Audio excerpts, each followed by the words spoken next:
Welcome to the Boiling Point. I'm your host, Michael Boyle. Everything we do at All Together Academy is designed to help our community hardwire courage, resilience, contribution, and joy, even if hard times happen.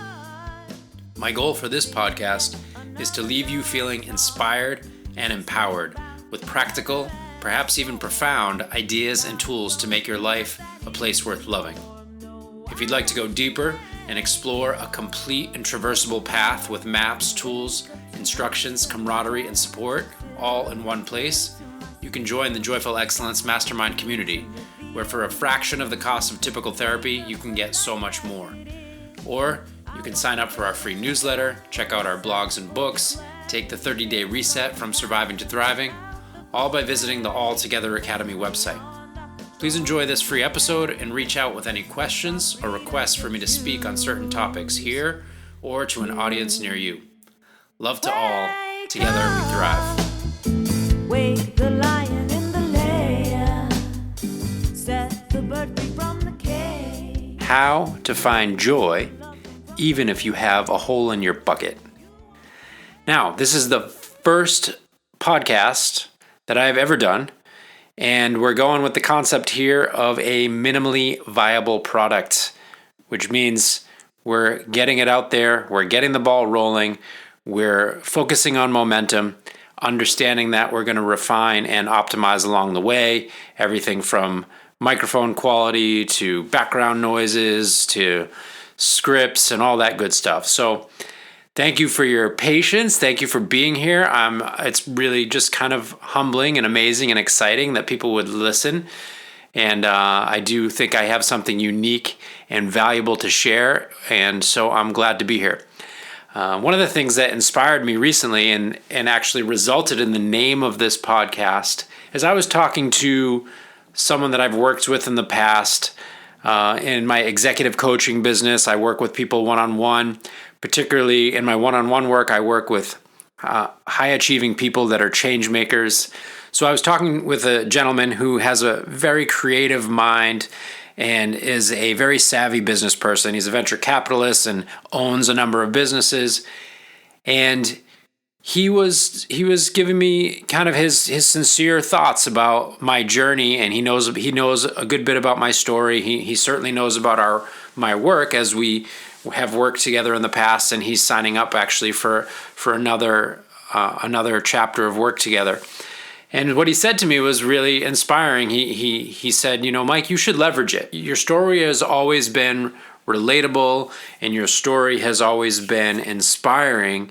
But now, since the surgery and your recovery, it's really off the charts, and you should leverage it. And that's a concept that word itself actually kind of like got me in my tummy a little bit. And I was like, and maybe he heard that, because the next thing he said is like, and you don't need to feel bad about that, because you're not selling snake oil. You're actually putting out something that really works. It's really authentic and it's helping people. And so that is really cool. That was really cool to hear. And so then he went on to say, if I were you, I would name your book How to Find Joy Even If You Have a Hole in Your Bucket. And that got me thinking. I went to the editors. The editors are thinking, yeah, that's great. I talked to my wife about it. Wow, that's great. It's got more kind of appeal than the other title that I was going with. And so here we go.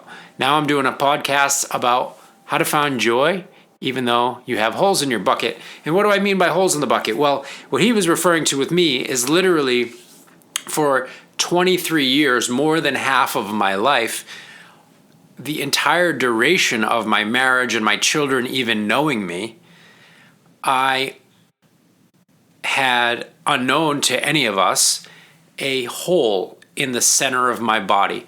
I had a hole literally in my diaphragm that was 6 inches large. So essentially your diaphragm was like the skin of a drum. And I had a huge impact to my chest that caused the skin of that drum to explode and basically blow open like petals of a flower. And it left a 6-inch hole, which over time caused my liver and my gallbladder and my small intestines to migrate into the hole, and that all traveled upwards towards my collarbone, almost as high as my collarbone, to such a degree that my lung was only able to expand about 10%. And the kind of ironic, funny, not funny thing about that is that because I had this literal hole in my bucket, I had to become an expert at healing, an expert at thriving, an expert at just staying afloat. So I, inside the box, outside the box, I studied this, I studied that. I've done literally everything with diet, nutrition, exercise, meditation, yoga, Ayurveda, weird stuff, straight inside the box therapy stuff, cognitive behavioral stuff. I mean, acupuncture, micro frequencies, Dr. Joe Dispenza retreats, you can't even imagine all the things that I've done. And in a sense, there was a part of me that was like, it's not working. Why don't I feel better? And really it was ironically working. And what was working was, I was so good at it. I was so good at doing this stuff that I really had to do just to stay afloat, so that I could function, so that I could go to work, so that I could be a participant in my family life, so that I could be a good dad and a husband and all that stuff. And so, and it was really only in the last years that I started to get much more dysfunctional in terms of like weeks at a time in bed and not being able to work a lot. But really for quite a long time, I was very high functioning and getting a lot of things done. But it was never showing up in my labs. It was never showing up acute enough to warrant further diagnostics for us to try to figure out like why the heck is this going on. And so it never came up on the radar. And so ironically enough, the fact that it never got fixed sooner is what led to me learning all the things that I have learned that I now teach to other people that really, really have always worked quite well for everyone else. And I used to cry to my wife and say, why isn't it working for me? And I would went into like the imposter syndrome thing where I was like, you know what? I can't do this. I can't get up another day and teach this stuff to people when I don't feel great myself.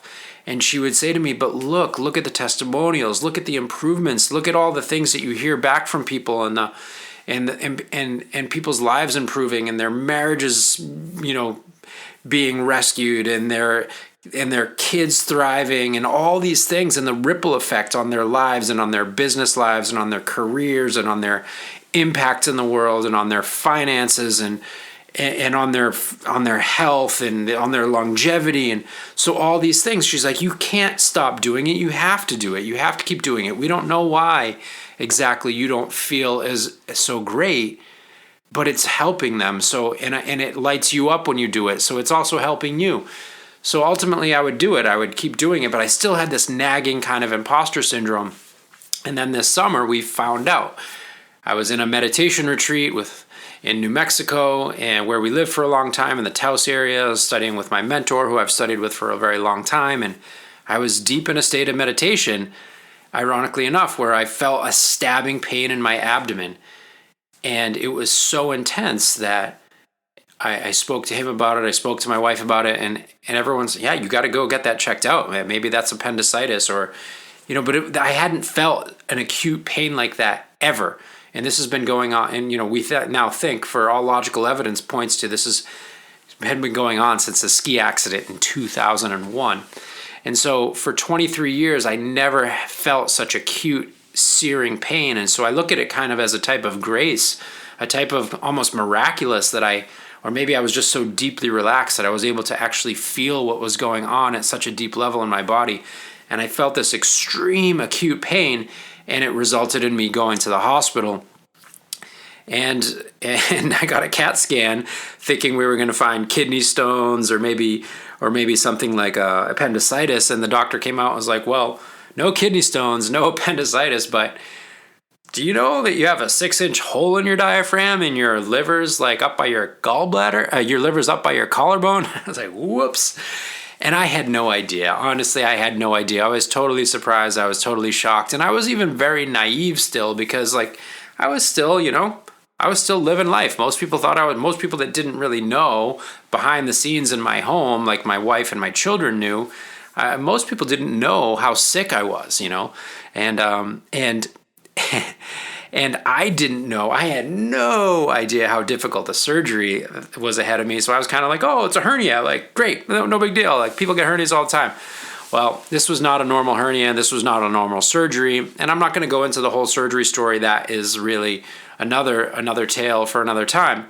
But the point is that now that I have repaired my diaphragm and my liver and my gallbladder and my intestines are in place and my lung can expand, I really, really feel great. And I'm really like, oh, now not only do I have the evidence from others that it works, but now I have the evidence from myself that it works. And I know that it was working the whole time. It was just not working the way I wanted it to because I had a hole in my bucket. And here's the thing. The whole entire time, I made a practice of being joyful. I made a practice, and I'm not saying that I succeeded at this practice all the time, far from it, but it was like, this is what I got. This is the only thing I got. I'm like, I have to still find happiness. I have to still find gratitude. I have to still find love. I have to still find ways to contribute in my life. And I do believe that persistence and that practice of consistently showing up in as joyful a way as possible, despite being in pain, despite being nauseous, I do believe that culminated in a beneficial result of where I am today. Yes, and I absolutely no gaslighting, no denial of the fact that surgery had a huge difference, but it was super important to me. And one of the things that I will say about the surgery that was really, really, really vital in the aftermath of the surgery is, it's like I still had another test after the surgery, and I thought everything was going to be all better, and I had my hopes and expectations built up, and about a month after the surgery, my chest filled with fluid, and I had to go back into the hospital for another 5 days after already having been in the hospital for 8 days. I had to go back into the hospital for a chest tube, and the chest tube was put in when I was awake, which was not the case for the first chest tube. It was put in when I was under anesthesia. And man, having a chest tube put in when you're awake and having it sticking out of you for a couple days after already being through like a major thoracic chest open surgery and being just exhausted and having my hopes kind of dashed that I thought I was going to be better and I wasn't better yet. Not only was I not better yet, but I was back in the hospital, and I went into a depression like I haven't experienced in a long time. And I really truly, you hear the term a dark night of the soul, and it was a dark night of the soul. And in that, I was able to discover in the hospital bed for the second go around with the tube in my chest and my kids coming into the hospital and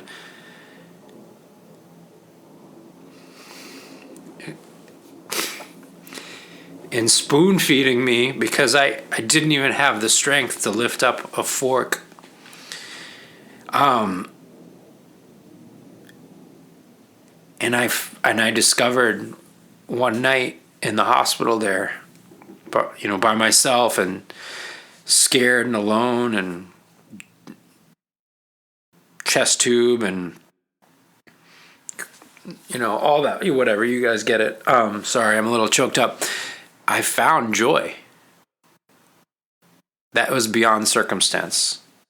That was beyond and inclusive of the pain. It was not in denial of the pain. It was actually, I was experiencing the pain.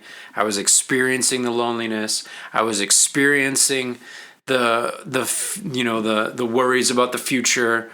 I was experiencing the regrets about the past. I was experiencing it all, but I was hosting it from a place of joy.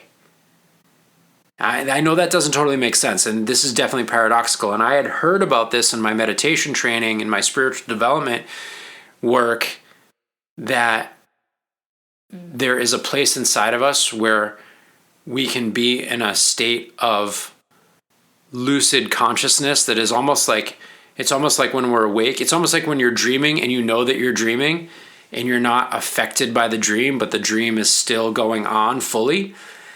It's almost like that, where you're fully conscious And that state of consciousness comes with it an experience of an innate, intrinsic, not based on circumstances, not coming from outside of yourself, not based on things being one way or things being another way, but just an innate, intrinsic joy that is not need to push away any experience. It was completely inclusive of the pain. And so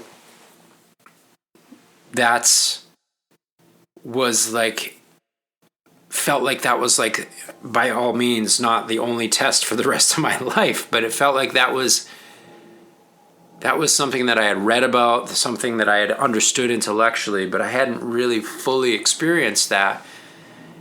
And the surgery and the recovery brought me to that. And ever since then, I've been on a incredibly fast trajectory of healing and thriving and just feeling really fantastic and inspired. And I am so grateful that I got to the point where I discovered joy before I felt better. Because now I can know without a shadow of a doubt, I can tell you with total confidence that no matter what you're going through, no matter how much it hurts, you can still be happy. You can still be in a state of love. You can still be in a state of joy. You can still be in a state of freedom. And I'm not saying this is not gaslighting. It's not denial. It's not avoidance. It's none of that stuff. It's totally inclusive. It's totally welcoming. It's totally hosting. And there's maps, tools, and instructions for how to build that. There's maps, tools, and instructions for how to develop that. That was not an overnight experience. That was a work in progress, and it is an ongoing work in progress. And so I'm not here to say that I've had it harder than anyone else or that I've had it easier than anyone else. In fact, comparing and competing is really besides the point. It is about inspiring one another. I mean, I draw inspiration from so many people. I draw support and love and help from other people, tangible and intangible, from prayer and energy of others and just the good thoughts of others to just being so humbled by the profound skill of the surgeon that put me back together in this surgery, that he's like, there's no manual for this. No one's ever, you don't do this surgery. And so it's probably going to be published in an article someday, because it's kind of like an outside the box thing, even for him, even though he's the chief thoracic specialist at a major Boston hospital, Beth Israel Hospital. So we all need help. We all need support. It really, together we thrive is one of the mottos of the All Together Academy. I mean, we even call it All Together Academy. And so that's really what it's all about. So, that brings me to the not so shameless plug for the Joyful Excellence Mastermind Community that I'm building. Because like my friend said, I might as well leverage it. This concept that sometimes seems disingenuous of leveraging something, because really a lot of us, we're jaded, right? There's so much information out there. There's so much misinformation out there that we're often jaded for a good reason. And so we're tired of being manipulated. We're tired of being lied to. But when he said, yeah, but you should leverage it because you are not selling snake oil. And I know he's right, because I know this works. I know it works for me. I know it works for others. I know it works. And I know it works even if hard stuff is happening. I live this day in and day out. I'm watching others live this day in and day out. And yeah, perseverance and grit are part of it. But there are also maps, tools, and instructions, because it does not need to be such a struggle. In fact, if you're struggling, you're going about it the wrong way. One of the things that you're going to read me repeat over and over and over again in the book that's about to come out is, you can feel better today easily without any gimmicks, in a totally sustainable way that makes perfect sense. There is a path. And a lot of there's so much good stuff out there too. Forget the manipulation stuff. Like, let's just talk about the sincerity and the good stuff that's out there. There's so much good stuff out there, and the people that are really drawn to my work are usually connoisseurs of it. And I think one of the things that is happening though is that they're picking from here and there, and they're watching this YouTube video, or they're listening to this podcast, and they're gathering some good ideas, but because it's not a cohesive system, and because there is not a traversable path, and because there's not a community container in which people are traversing that path together, I find that a lot of people are stuck kind of in like the intellectualization of the work, and they understand it and it makes sense to them, and they get some titillation from that. They also get some benefits from that. They get some psychological shifts from that maybe, but not quite the full neurochemical change that is possible, that is truly possible when you have a no stone unturned, systematic, cohesive path that combines all the different components together into one system that is tailored and geared to producing a specific result. And so that's what we're doing in the Joyful Excellence Mastermind Community. And it's like a gym membership model, but it's a membership for mental health and optimal performance. Because my theory on that is like, why not put the ends first? If what we truly want is happiness, if what we truly want underneath it all is love, and what we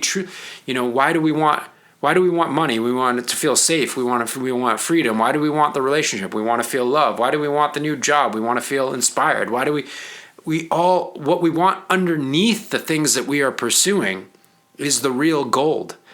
And we can put that up front. We can find that intrinsic place inside of us. We can build the neurological and chemical infrastructure inside of us to be coming from that place. And then we're better husbands, we're better fathers, we're better wives, we're better lovers, we're better friends, we're better colleagues, we're better bosses, we're better providers, we're better earners, we make better decisions, we heal easier, we sleep better, we have more fun, food tastes better, all the things that are like make life worth loving actually start from this inner place, and we are going about it backwards. We're trying to get happiness. We're trying to get pleasure. We're trying to get satisfaction.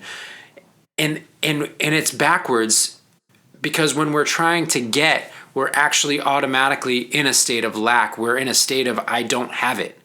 But when we are in a state of coming from and being what we already value and choose to be, then we give into life what we want to experience more of, and immediately we receive it. If I'm giving love to life, I'm immediately receiving love, because love is what is coursing through me. If I'm in a state of joy, if I'm giving joy to life, I'm receiving joy, because joy is what is coursing through me. But if I'm in a state of trying to get from life and hoping someday I'll feel better from life, and hoping if I get the right job or the right healing or the right amount of this, then one day, and I'm holding my happiness hostage to circumstances, then I'm going to be, if I'm waiting, I'm going to be waiting forever. So anyway, so in GEM, we have a go at your own pace curriculum. In the mastermind, we have a go at your own pace curriculum that covers every angle: the way of personal presence, your state of being, thinking and feeling, breathing, sleeping and resting, pleasure, pain, stress inoculation, movement, exercise, hydration, nutrition. Then we have the way of relating, which is stuff for couples, intimacy. Really, like, everything comes down to relationships. All our make or break of our life is about relationships. So we have practical maps, tools, and instructions for navigating relationships, free from the processing drama that is so typical in therapy and the cultural trance. And then we have the stuff from Flex, the Family Life Excellence curriculum, and that's stuff for doing with your kids and making sure they're really thriving. And we're seeing growing epidemic levels of depression and anxiety amongst young people. And wow, there is so much more we can do with that. And then to plug the leaks in your bucket, we have the way of metabolism. And this is the embodied aliveness trauma transformation work. EAT, embodied aliveness trauma transformation. And because we do have holes in our bucket and they need to be plugged up, they need to be sealed, they need to be so that we can actually fill our bucket to overflowing with this joy and this love that I'm talking about. And finally, because there is more than meets the eye in this life, we have the way of wonder, and that's energy of mind, secular spiritual work for practical people. So it's all a one cohesive system from every single angle that is important to us as human beings. And you're in a community of courageous people that are doing the work not only to benefit themselves, but to be a greater beneficial, positive impact to others in the world. And it's really an inspiring thing. And I hope you'll join us sometime. And so that's it. That's the end of this first podcast. I rambled on for a little bit, and I hope you enjoyed it. I will get everything about this will improve because that's just kind of, a joyful excellence by design is one of the themes in our community. And those are some of my supreme virtues is joyfulness, but also excellence. And so my first podcast will no doubt improve in every way, shape, and form in the future. I welcome your feedback. Love to hear from you anytime. If you want me to talk about specific topics, if you have specific questions, I really, really, really thrive when people throw questions at me. That's my favorite thing. I love to kind of speak in a live and a spontaneous way. I'm also available for public speaking, keynote addresses, and things like that. That's something that I actually really, really, truly enjoy.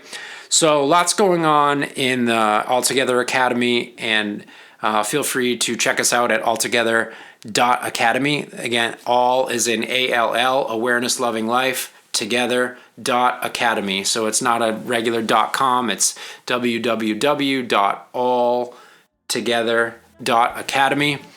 And that's it. I'll sign off as I usually do, saying, love to all, together we thrive. Have a beautiful day. Forces beyond our control can take everything except our freedom to choose.